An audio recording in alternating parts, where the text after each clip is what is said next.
Bienvenidos, bienvenidas y bienvenidas a esta nueva edición de Entrevistas con Manta. En esta oportunidad hablaremos de migración y xenofobia. Para ello contamos con la presencia de una invitada muy especial, Daniela Ortiz, militante antirracista, quien a través de su trabajo pretende generar narraciones visuales donde los conceptos de nacionalidad, racialización, clase social y género son entendidos de manera crítica para analizar el poder colonial, capitalista y patriarcal. Sus proyectos e investigaciones recientes abordan el sistema de control migratorio europeo, su vínculo con el colonialismo y los mecanismos legales creados por las instituciones europeas para poder ejercer la violencia contra las poblaciones migrantes y racializadas. Muchas gracias, Daniela, por estar aquí y poder conversar un poco sobre la temática de hoy. Antes de dar inicio a este bloque, quería entrar un poco en contexto sobre datos recientes o evidencia reciente que nos muestra el ACNUR a través de su reporte llamado Global Trends, que nos señala que en el mundo existen un total de 82.4 millones de desplazados forzosamente en el mundo, por distintas circunstancias, ya sean persecuciones, conflictos, violencia, violaciones de derechos humanos o acontecimientos que perturban el orden público. Estas cifras nos permiten analizar mejor el panorama y entender la importancia de por qué conversar sobre estos temas. Con esto dicho, podemos comenzar la entrevista.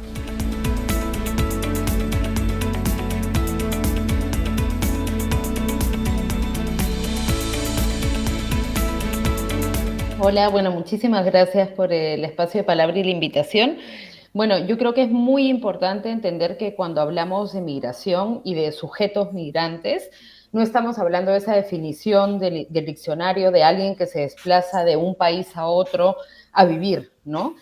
Sino que estamos hablando de sujetos que migran, que hacen un proceso migratorio por lo general del sur al norte, es decir, de aquellos países que han sido excolonias y un proceso migratorio en el cual se les somete a lo que denominamos el sistema de control migratorio, es decir, todo ese aparato de racismo institucional, todo ese aparato legal, todo ese aparato de control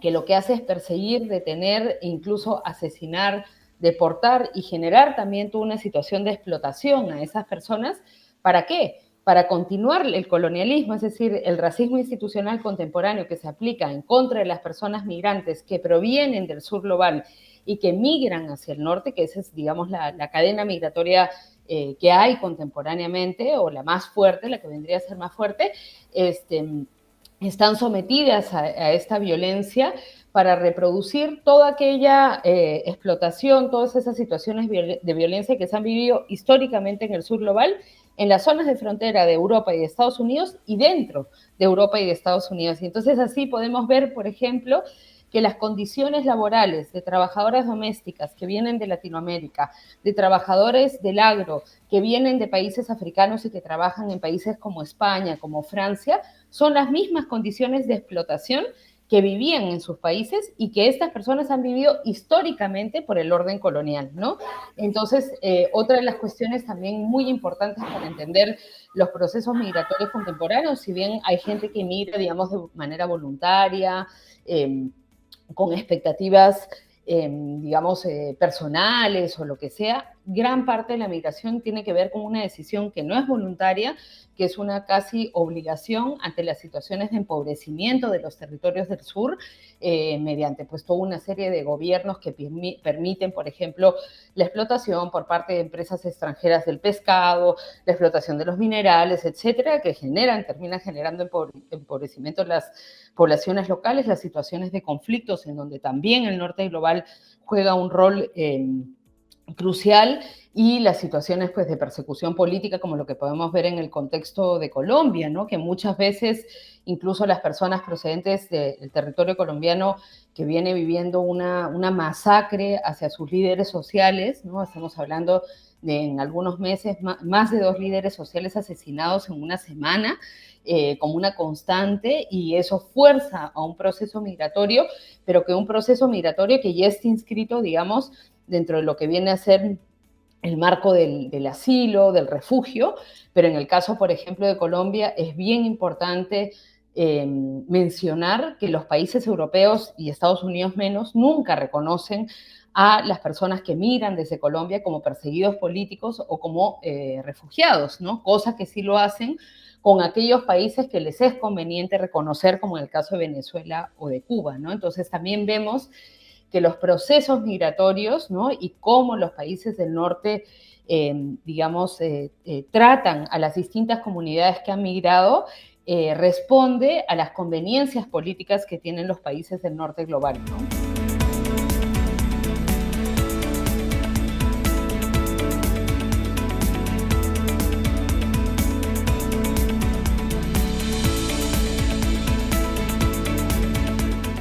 Bueno, como decía, actualmente el sistema de control migratorio y el racismo institucional es la forma que Europa ha encontrado, por ejemplo, de reproducir toda la violencia que se ha ejercido históricamente en el sur global en el norte y dentro de sus fronteras. Y pues para eso han generado una ley de extranjería, que de hecho es interesante entender que las leyes de extranjería europeas se crean cuando se crea el espacio Schengen, es decir, crean para los blancos europeos un espacio de libre circulación que a la vez supone un espacio de control para las personas de fuera de Europa, ¿no? Entonces se generan toda una serie de mecanismos y de trabas burocráticas diseñadas y pensadas exclusivamente para impedir que las personas migrantes tengan derecho al permiso de residencia y por ende puedan acceder al trabajo, a la sanidad y a los servicios básicos e incluso a servicios privados como contratar una línea de teléfono o hacer un alquiler de una casa, etcétera, ¿no? Y este marco que es sostenido por la ley de extranjería se ha ido reforzando con los años, es decir,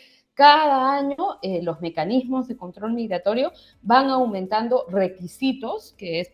para traducir en la realidad, o sea, tú vas a pedir tu permiso de residencia y te dan una lista de 10 requisitos que son básicamente imposibles de alcanzar. ¿Para qué? Para que precisamente tú no tengas el permiso de residencia y así no solamente no tengas acceso a aquello que en muchos casos, por ejemplo, cuando se trata de que no puedes renovar tu permiso de residencia, que eso pasa con muchísimas compañeras y compañeros, que ellos están 5 o 10 años legales, pagan sus impuestos, trabajan, pagan los impuestos al Estado, luego no te renuevan el permiso de residencia porque esas leyes se van endureciendo con el tiempo y ya no tienes acceso a todos aquellos servicios del Estado que tú incluso ya has pagado, no solamente con, digamos, el IGB o impuestos a través del consumo, sino ya con impuestos directos que tú has pagado como trabajador, ¿no? Entonces, ahí hay toda una serie de barreras que no son casuales, no son naturales ni nada por el estilo. Están pensadas y diseñadas para que las personas migrantes también sean explotables. De esa manera, lo que han logrado, por ejemplo, en el contexto europeo, es crear una subclase trabajadora, ¿no? Que no tiene acceso ni siquiera a los derechos, a los ya precarios derechos laborales que tienen los europeos, ¿no? Sí, totalmente de acuerdo. También un ejemplo claro puede ser estas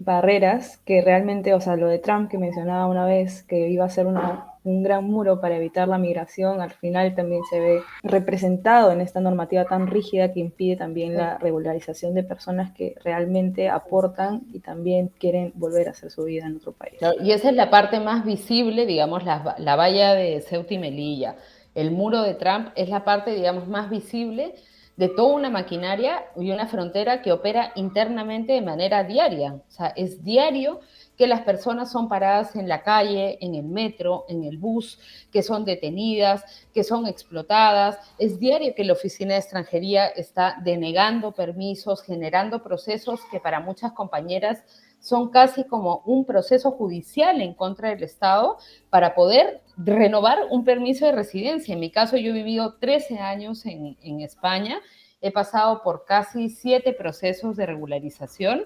y cada vez eran más largos y siempre una termina yendo con un abogado. En mi caso, bueno, tenía la suerte que al ser parte de un colectivo antirracista,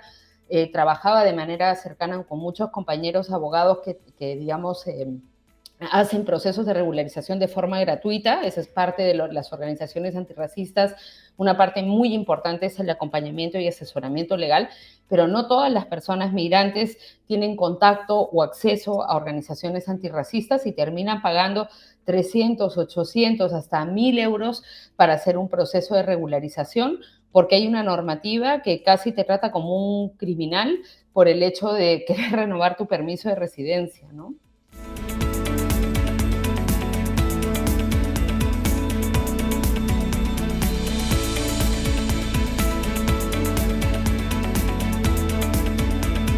Digamos, en el contexto peruano y latinoamericano, también está empezando a haber toda una reproducción, no solamente de los discursos, sino de los mecanismos de control y de racismo institucional. Yo prefiero siempre hablar más de racismo institucional que de xenofobia, porque es importante señalar el carácter racista para entender el carácter colonial también, ¿no? Y en el contexto peruano, como en otros países latinoamericanos, se está empezando a reproducir también todas estas lógicas racistas para con compañeras y compañeros que vienen de otros países que están pasando peores situaciones, pero situaciones como las que ha pasado Perú en otros momentos, ¿no? Y en momentos bastante recientes, y que están viviendo procesos migratorios que los peruanos también viven hacia otros lugares, ¿no? Pero esto yo también creo que tiene que ver no tanto con una cuestión, digamos, de entender el racismo como un problema solamente social, sino entenderlo como políticas de Estado. O sea, el racismo que realmente es complicado es aquel que tiene que ver con las políticas institucionales, es aquel que ejerce el Estado. Los prejuicios que pueden tener las personas son un problema que refuerzan ese racismo institucional, pero nuestro principal enemigo debe ser el racismo institucional, porque como decíamos, nosotras allá decíamos, bueno, mi vecina puede decir, vete a tu país, pero la oficina de extranjería efectivamente me puede mandar de vuelta a mi país, ¿no? Entonces esa es nuestra principal lucha y es lamentable ver que en el contexto latinoamericano, precisamente dentro de todos esos discursos coloniales del desarrollo, del progreso, implican también adoptar toda esa narrativa de racismo institucional en contra de compañeras y compañeros extranjeros, no de los españoles y de los europeos que viven acá, porque hay muchos, y en Cusco te puedo decir que hay muchísimos extranjeros que viven ahí. Contra ellos no hay ningún tipo de mecanismo institucional, de discurso político racista, de discurso mediático racista, de señalamiento. Contra ellos nadie se les cuestiona, sino contra aquellos que están en una situación de vulnerabilidad. Y eso es lamentable, que se entienda que el progreso y el desarrollo de una sociedad significa parecerse a Europa y reproducir ese racismo institucional, ¿no? Eso es alguna política, y yo creo que dentro de las lógicas también de, digamos, de hermandad que tenemos en Latinoamérica, en Abya-Yala, ¿no? De hermandad de los pueblos, una de las cosas que se tiene que romper es todos esos discursos en contra de los hermanos y las hermanas venezolanas, bolivianos o haitianos, por ejemplo, también, que están llevando una parte terrible en todo esto, en todo el continente, ¿no?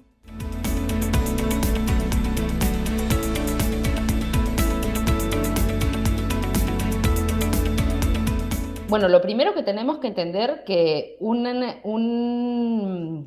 autorización de residencia tendría que ser simple, eso tiene que ser tu derecho a estar identificado en el país donde resides, es decir, no tiene que ser un requisito, tiene que ser tu derecho a que el Estado del lugar donde tú resides te dé una identificación conforme tú eres un no nacional que vive en ese Estado, y que siempre y cuando tú resides en ese territorio tienes que tener, digamos, los mismos derechos que el resto de personas que viven ahí, porque tú haces tu vida cotidiana, tu trabajo,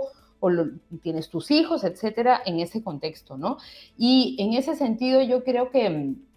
es muy necesario también hacer una reflexión más profunda en relación a todas estas concepciones del Estado-Nación, de la pertenencia a un Estado-Nación, ¿no? Que tienen que ver también con la, digamos, reproducción de esas lógicas europeas de la identidad de uno, esas identidades nacionales, etcétera, que tanto daño le han hecho a nuestros propios pueblos en el contexto de Latinoamérica. O sea, esos Estados-Nación coloniales con sus fronteras, con sus banderas, con sus identidades únicas, con todo su, digamos, ese bloque unitario,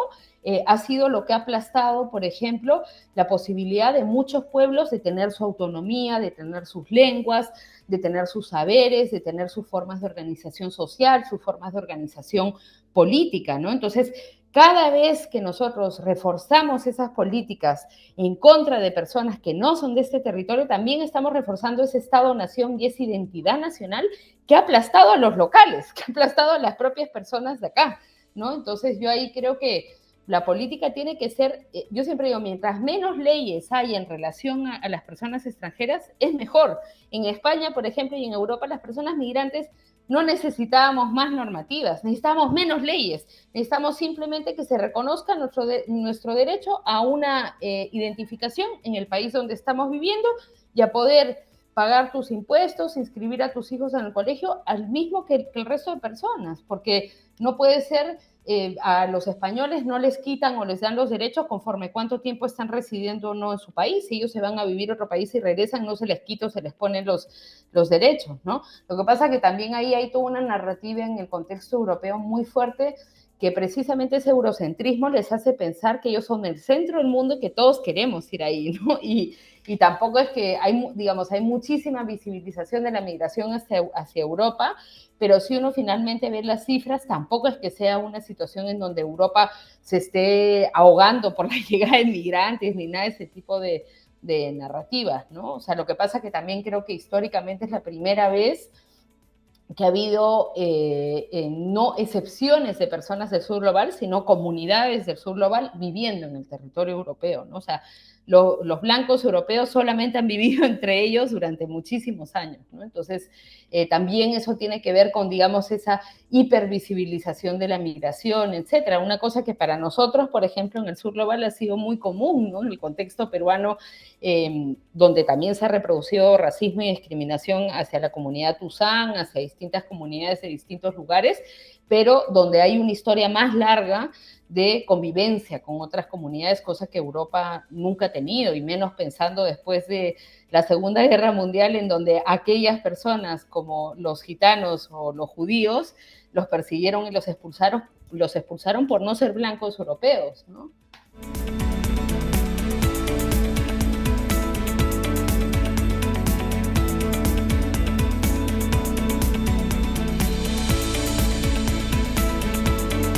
Sí, bueno, en mi caso, el arte es, digamos, la herramienta y el trabajo que sé hacer, ¿no? Y desde ahí yo he tratado de utilizar esas herramientas para poder hacer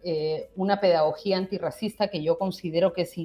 urgente, ¿no? O sea, yo creo que es muy importante, por ejemplo, hace un tiempo hice un trabajo que se llama El ABC de la Europa racista, que es un libro como que parece que es para niños, también es para niños, pero también para adultos,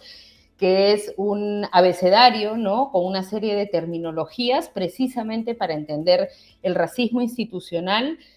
actual en el contexto europeo, ¿no? Y creo que siempre, y al menos las herramientas artísticas han sido muy útiles para reforzar todas esas lógicas de pedagogía antirracista, de pedagogía, digamos, anticolonial, pero yo también creo que eso es algo que pueden hacer todas y todos desde cualquier ámbito de la vida. O sea, una enfermera puede hacer trabajo militante antirracista desde su nicho laboral, una educadora, cualquier persona que trabaje en cualquier rol dentro de la sociedad puede, digamos, contribuir desde ahí a construir otras perspectivas en relación a toda la violencia racista y colonial que se está viviendo. Y yo tengo, o sea, la convicción, y sí creo que hay muchísima gente que desde su trabajo, desde ser educadores, desde ser profesores, desde, o sea, incluso, mira, te digo, cuestiones como gente que ha manejado buses en el contexto europeo. Los buses es, por ejemplo, uno de los medios de transporte que la población migrante usa por excelencia, porque cuando estás sin un permiso de residencia es el medio de transporte que puedes usar sin tanto riesgo de ser detenido por la policía. Y yo creo que, por ejemplo, hasta la persona que maneja un bus puede tener un rol, digamos, necesario para evitar que todas esas situaciones de persecuciones, detenciones, deportaciones